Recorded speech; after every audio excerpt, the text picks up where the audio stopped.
Assalamualaikum warahmatullahi wabarakatuh. Salam sejahtera bagi kita semua. Perkenalkan, nama saya Agi Brenda Fernandes. Saya adalah dosen dari Prodi Teknik Listrik, jurusan Teknik Elektro, Politeknik Negeri Semarang. Pada kesempatan ini, saya akan menjelaskan terkait mata kuliah yang saya ampu, yaitu mata kuliah Rangkaian Listrik 1.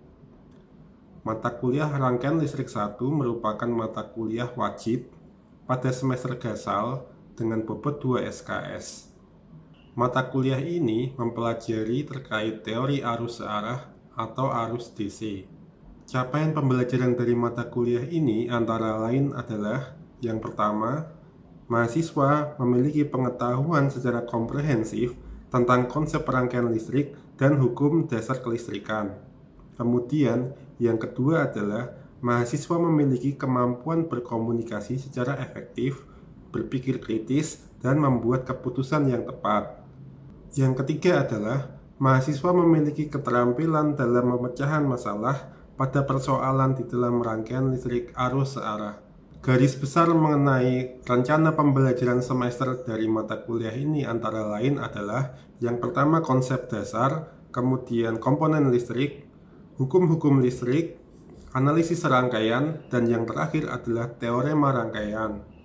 Metode yang saya gunakan dalam pembelajaran ini meliputi: yang pertama, ceramah, kemudian diskusi, kemudian penugasan berupa pemecahan masalah dari studi kasus. Metode ceramah dilakukan untuk memperkaya pengetahuan mahasiswa mengenai konsep dasar pada rangkaian listrik searah. Metode diskusi dilakukan agar mahasiswa dapat secara aktif mengutarakan pendapat dan kritis di dalam forum belajar. Selanjutnya, dengan metode penugasan berupa pemecahan masalah, diharapkan mahasiswa dapat memiliki kemampuan secara teknis dalam mengatasi persoalan yang terjadi pada rangkaian listrik searah. Berikut ini adalah contoh video pembelajaran terkait mata kuliah Rangkaian Listrik 1 pada minggu pertama tentang pendahuluan dan konsep dasar kelistrikan. Assalamualaikum warahmatullahi wabarakatuh. Baik, kita ngomong di pertemuan pertama untuk mata kuliah Rangkaian Listrik 1. Pengakunya dengan saya sendiri, Pak Agi Brenda Fernandes. Kamu bisa panggil saya Pak Agi atau Pak Egi sama. Untuk pertemuan Rangkaian Listrik 1 ini setiap hari Kamis jam berapa? Tengah 1 sampai setengah 4. Yang pertama, kehadiran atau keaktifan itu nanti saya dari kehadiran kalian setiap mengikuti perkuliahan dan keaktifan kalian ketika misalkan mengajukan pertanyaan atau menjawab pertanyaan. Kemudian kuis, mungkin nanti di sela-sela perkuliahan akan saya lempar pertanyaan. Bagi yang bisa menjawab nanti dapat poin sendiri, itu saya masukkan dalam poin kuis, di mana porsinya 5% dari total seluruh penilaian. Kemudian tugas ini adalah di setiap chapter atau bagian dari nanti perkuliahan akan ada tugas ya. Tugas itu ya dia mengerjakan tugas seperti biasa. Ada teorinya, ada hukumnya, ada rumusnya, ada soalnya, terus kalian jawab. Nanti tugasnya kita sepakati tulis tangan karena ini hitung-hitungan rangkaian listrik. Jadi belum menggunakan software. Kalaupun menggunakan software silakan tambah saja, tapi ya kewajiban kalian untuk mengerjakan tugas ya tulis tangan, mengasah kemampuan kalian menghitung menggunakan formula yang kita gunakan. Kemudian untuk UTS nanti akan kita selenggarakan kira-kira di minggu ke 9. Kelas 1 belum ada bengkel ya? Jadi minggu 8 sampai minggu 9 nanti di antara kedua itu bisa kita lakukan UTS, di mana pokok yang diujikan itu adalah materi-materi yang saya sampaikan dari minggu pertama sampai ke sebelum UTS. Kemudian setelah UTS kita akan membahas materi baru, ya, materi baru. Kemudian nanti untuk UASnya sendiri yang diujikan adalah materi dari setelah UTS sampai sebelum UAS. Ataupun nanti juga bisa jadi untuk UASnya itu menyinggung masalah yang sebelumnya diganti UTS. Nanti kita lihat di akhir video itu ya. Jadi kuatnya 30%. Ini nanti saya ganti. 10%, 5%, 20%, 30%, 30%. Untuk rangkaian satu, rencana pembelajaran semesternya atau pokok-pokoknya yang akan kita pelajari nanti, saya bagi menjadi 5 chapter atau 5 bab. Di mana yang pertama adalah konsep dasar. Di sini membahas mengenai arus itu apa, bagaimana fungsinya apa, tegangan itu seperti apa, energi, daya listrik, sistem satuan dan grafik. Kemudian untuk komponen listrik itu nanti akan membahas mengenai resistor, induktor, kapasitor, sumber tegangan, sumber arus. Kemudian untuk hukum listrik, di sini kita menggunakan 3 hukum yaitu hukum Ohm, hukum Kirchhoff, dan side parallel. Analisis rangkaian, di sini ada analisis load dan mesh. Kemudian teorema rangkaian akan mempelajari mengenai superposisi transformasi sumber, transfer daya maksimum, dan sekuen dan load. Untuk RPS-nya atau rencana pembelajaran semester yang detailnya yang akan saya susulkan. Ini untuk gambaran mudah. Kira-kira yang akan kita pelajari selama 1 semester seperti ini. Oke, bisa dilanjut. Oke, pendahuluan untuk rangkaian listrik terbagi menjadi 2, yaitu DC, direct current atau arus searah, dan AC, alternating current, arus bolak-balik. Yang membedakan adalah kalau DC arusnya searah, kalau AC arusnya bolak-balik. Di sini ada gambar rangkaian sederhana di mana terdiri dari baterai, resistor, dan lampu.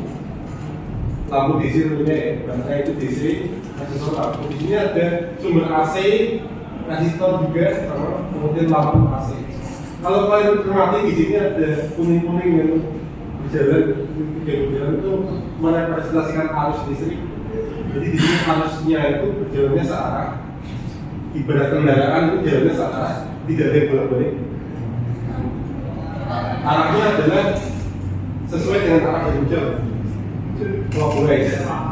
Sedangkan yang disebut AC, arus AC atau listrik AC, alternating current, arus bolak-balik itu adalah arus yang bolak-balik.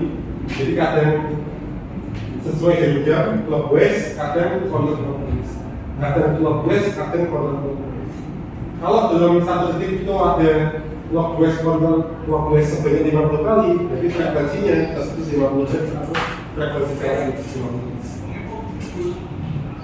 Sama sini ada yang ditanya dulu. Searah bolak-balik. Alat ukurnya beda ya. Alat ukur untuk arus searah dan bolak-balik beda. Kalau di multimeter kamu harus atur settingannya itu apakah searah atau bolak-balik. Jadi harus kamu ganti settingannya. Tidak bisa otomatis dia mengukur arus searah harus bolak-balik. Harus kamu ganti itu settingannya. Kalau untuk tegangan nanti pakai terminal plus sama minus di multimeter. Kalau arus dia probe-nya harus kamu ganti ke yang ampere. Dan nanti akan kita bahas lagi kalau sudah pegang alatnya saat praktikum. Selanjutnya kita bicara sejarah ini. Mengapa kok ada yang namanya listrik DC dan AC? Jadi dulu itu awalnya listrik itu DC. Yang mencetuskan adalah dari Thomas Alva Edison.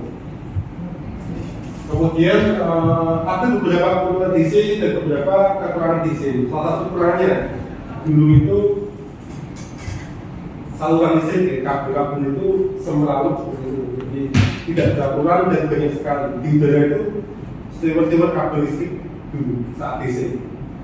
Karena untuk mengalihkan daya tertentu dia membutuhkan luas penampang yang besar juga. Jadi kalau misalkan butuh 10 ampere ya kamu harus sekitar 10 ampere. Tidak bisa kamu tarik. Kemudian untuk listrik AC, di mana pencetusnya adalah Bapak Nikola Tesla AC. Kenapa AC? Karena untuk listrik itu biar bisa ditransmisikan ke tempat yang jauh pakai AC. Dengan konsep bahwa tegangan di step up, maka arusnya akan turun sehingga kebutuhan penampang kabelnya bisa dikurangi, luasnya berkurang dan lain sebagainya. Jadi nggak perlu kabel terlalu sebetulnya. Itu AC. Jadi begitu memutuskan AC, dia juga mengusulkan proposal mengenai trafo AC kemudian motor AC, karena saat itu dulu ya semua motor itu motor DC karena listriknya DC. Begitu ada yang memutuskan AC, maka mau nggak mau dia harus mengajak dunia untuk memakai AC. Caranya adalah dengan mengusulkan proposal mengenai trafo AC dan motor AC. Dulu trafo dan motor tidak sebagus sekarang, masih prototipe gitu. Kemudian mengalami perkembangan sampai yang kalian lihat sini sekarang, trafo dan motor sudah sangat bagus. Kemudian karena Tesla sukses dengan AC-nya, nanti kalian bisa lihat di dokumenternya atau di filmnya ini, cukup untuk menggambarkan bagaimana sejarah mengenai listrik DC sama AC itu seperti apa. Nah di sini Edison mulai karena Edison itu adalah basisnya bisnis, dia mulai cemburu dengan Tesla, kemudian dia mengeluarkan propaganda bahwa AC itu berbahaya, AC itu nyetrum, AC itu bisa membunuh hewan, AC itu bisa mengeksekusi para pidana. Saat itu ditemukan oleh Edison bahwa AC itu berbahaya. Tapi seketika dibalas oleh Nikola Tesla bahwa AC itu aman ketika kamu sesuai SOP, kamu tidak menyalahi SOP-nya. Kalau sesuai prosedur AC itu aman. Ini Bapak Nikola Tesla sudah duduk baca bukunya, di mana di sampingnya itu ada trafo yang memancarkan percikan seperti lightning, lompat besar. Ya, lompatan. Lompatan ini bukan kembang api ya. Jadi dia membuat sebuah namanya trafo Tesla. Kalau mungkin ilustrasinya mungkin dengan penyihir itu atau ramalan, bola-bola ramalan. Itu kalau kamu tempelkan bolanya ada petir-petirnya. Tengahnya bola itu ada elektroda yang bertegangan. Begitu tubuhmu menyentuh bolanya itu, maka tubuhmu akan bertindak seperti ground. Kemudian elektroda di tengah-tengah bola itu akan melepaskan muatan-muatan listrik elektroda itu lompat di udara, medium udara sampai kena jarimu. Tapi karena intensitas arusnya kecil, jadi kamu nggak merasa strong. Jadi seperti tahu ya bola ramalan itu. Kira-kira seperti itu ya. Tapi Tesla ini lumayan ya. Ini besar sekali saat itu besar sekali, itu aman. Sekelilingnya itu ada putir-putir lightning menyambar, berarti Bapak Tesla duduk santai membaca bukunya. Artinya apa? Di situ itu aman, AC itu aman selama sesuai prosedur safety dan sebagainya. Untuk arus sendiri nanti bisa kalian duduk menggunakan ini. Ini nanti kita masuk ke bahasan yang namanya hukum ya. Jadi dari muatan, arus dan waktu, Q adalah jumlah muatan adalah arus yang dikalikan seberapa lamanya atau waktunya. Kalau arus adalah jumlah muatan per satuan waktu, kalau waktu adalah jumlah muatan dibagi dengan arus. Jadi kalau arusnya itu bergerak dari terminal plus baterai ke beban, lalu kembali lagi ke terminal negatif. Elektronnya itu sebaliknya ya. Jadi pergerakan elektron itu adalah kebalikan dari pergerakan arus.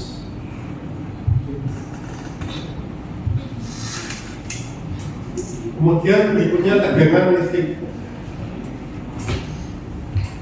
Jadi adalah perbedaan potensial antara dua titik. Penyebabnya adalah salah satu terminal memiliki muatan lebih positif dari terminal yang lainnya. Misalkan ada titik A, titik B, A lebih positif daripada B, maka A punya potensial yang lebih tinggi daripada B, maka ada tegangan antara A dan B, tegangan AB. Untuk sumber-sumber tegangan macam-macam ya, ada genset, kemudian ada generator DC, baterai, aki dan lain sebagainya. Ini sumber DC, sedangkan genset ini sumber AC. Sampai sini ada yang ditanyakan dulu? Cukup ya? Lanjut. Berikutnya di komponen listrik kita bagi 3 bagian, yaitu resistor, inductor, dan kapasitor. Kalau resistor nanti satuannya adalah ohm, dia bisa berupa resistor gelang seperti ini yang ada gelang warnanya, atau resistor batu untuk disipas daya yang lebih besar. Simbolnya seperti resistor. Untuk rangkaian listrik 1 itu banyak menggunakan listrik DC sehingga kemudian nanti kita menggunakan resistor. Induktor itu dibuat dari lilitan ada sebuah inti yang dikasih lintasan di sini, sehingga dia akan menjadi induktor. Simbolnya ya itu lintasan. Kapasitor itu macam-macam ya, ada yang elko, ada yang keramik, ada yang nika, ada yang kertas dan lain sebagainya. Ini contoh dari yang banyak jenisnya. Simbolnya seperti itu.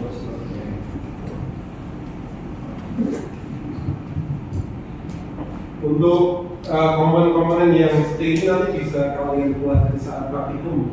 Kalau saat teori kalian cukup tahu skematiknya. Untuk komponen sendiri ada dua, aktif dan pasif. Di mana untuk komponen aktif itu adalah elemen yang menghasilkan energi, sumber tegangan, sumber arus, itu kita sebut sebagai komponen aktif. Sedangkan yang pasif itu adalah yang tidak bisa menghasilkan energi atau yang bisanya cuma menyerap energi atau menyimpan. Di sini yang aktif itu kita bagi menjadi sumber tegangan dan arus. Yang pasif itu yang menyerap itu dan resistor. Kalau menyimpan energi itu induktor dan kapasitor. Oke. Sebelum kita lanjutkan ada yang ditanyakan dulu. Cukup ya, kita lanjutkan. Ada yang kita namakan sebagai rangkaian listrik. Nah, rangkaian listrik itu apa? Rangkaian listrik itu adalah sekumpulan komponen atau elemen listrik yang saling dihubungkan dan minimal memiliki satu lintasan tertutup. Definisinya, jadi kamu punya komponen-komponen, kamu sambung-sambung, dia punya satu lintasan tertutup, itu kita sebut sebagai rangkaian listrik. Misalkan di sini, ini loop tertutup, kita sebut sebagai rangkaian listrik. Jadi ada sumber tegangan, resistor, saklar, pelabuh.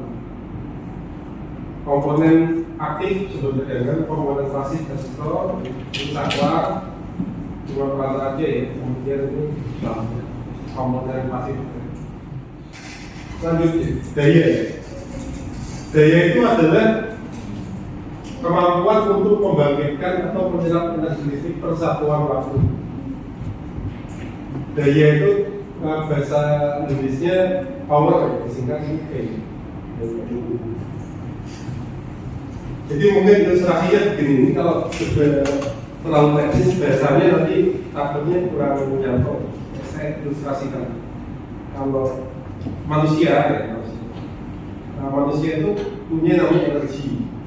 Kalau habis makan pasti punya energi, karena dia mengkonversi dari karbohidrat, protein dan lain sebagainya untuk jadi cadangan energi di tubuhnya dia, sehingga dia kalau disuruh lari olahraga bisa, karena punya energi. Kalau belum sarapan, belum makan siang, kemudian disuruh angkat beban atau lari-lari itu pasti gampang capek karena suplai energinya kurang, sehingga perlu makan.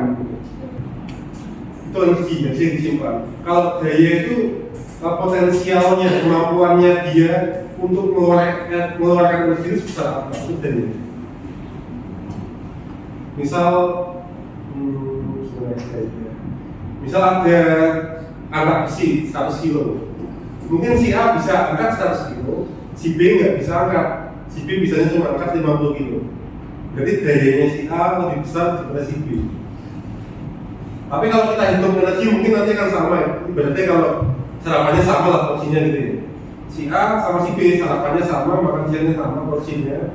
Disuruh angkat 50 kiloan, mungkin berapa kalinya mungkin akan sama. Kalau masa outputnya sama ya, kita berarti semuanya sama semua. Cuma yang beda dayanya ya. Nanti mungkin kalau angkat 50 kilo akan 10 kali bisa si A, si B juga 10 kali bisa. Tapi si A bisa angkat 100 kilo sekali angkat, si B nggak bisa karena dia tidak punya cukup daya untuk mengangkat 100 kilo. Daya itu kemampuan atau potensi untuk mengeluarkan energi itu daya. Sehingga listrik pembangkit biasanya ngomongnya daya. Semakin tinggi daya maka semakin besar juga potensi dia untuk mengeluarkan energi. Kalau pembangkit ya, kalau kurang atau konsumen, semakin besar daya maka semakin besar potensi untuk mengkonsumsi energi. Jadi kalau rumahnya dayanya besar, jadi mau nyalakan TV 10, 20 kayaknya masih nyala.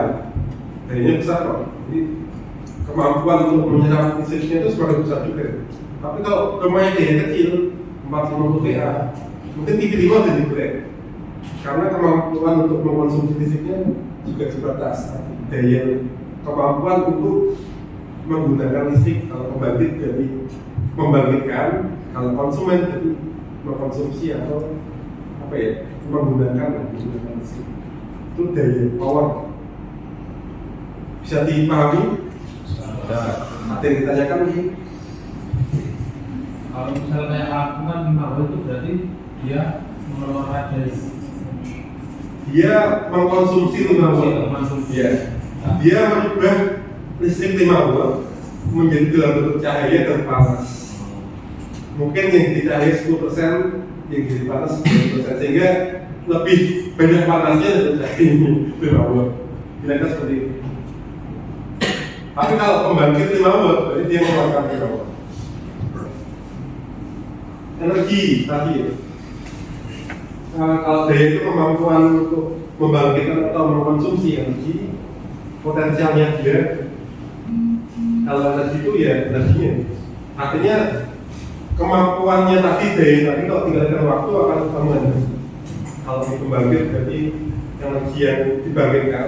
Kalau di konsumen berarti energi yang kita konsumsi, kita gunakan. Energi ini dalam maksud apa? Dalam maksud listrik ya. Karena kita kan konsumsinya listrik. Pembangkit ngasihnya listrik, kita terima listrik. Entah itu mau jadikan proyek lampu gitu, sorot gitu. Entah itu mau kamu ubah lagi ke panas untuk mencegah baju.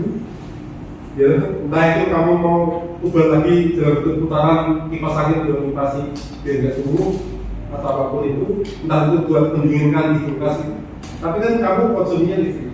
Berarti akan kamu menggunakan apapun kita jangan berapa-apa. Ini lebih kayak listrik. Dimana untuk menghitung energi adalah 1 volt dan 1 volt dikali ampere atau tegangan kali 100 dikali waktu. Tegangan kali 100 itu adalah daya kali waktu itu adalah energi. Oke, dan saya mungkin seperti kalau berbeda setelah terakhir ada kalimat penyemangat through engineer someone who can do something based on what he has. Artinya seorang engineer sejati adalah seorang yang dapat melakukan sesuatu ya, berdasar dari yaitu dari kalian bisa berapa seperti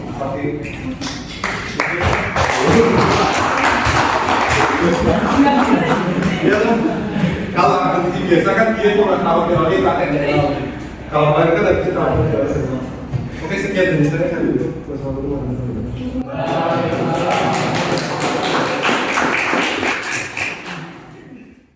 Demikian deskripsi singkat dari saya, semoga dapat memberi gambaran pada mata kuliah rangkaian listrik 1. Terima kasih. Wassalamualaikum warahmatullahi wabarakatuh.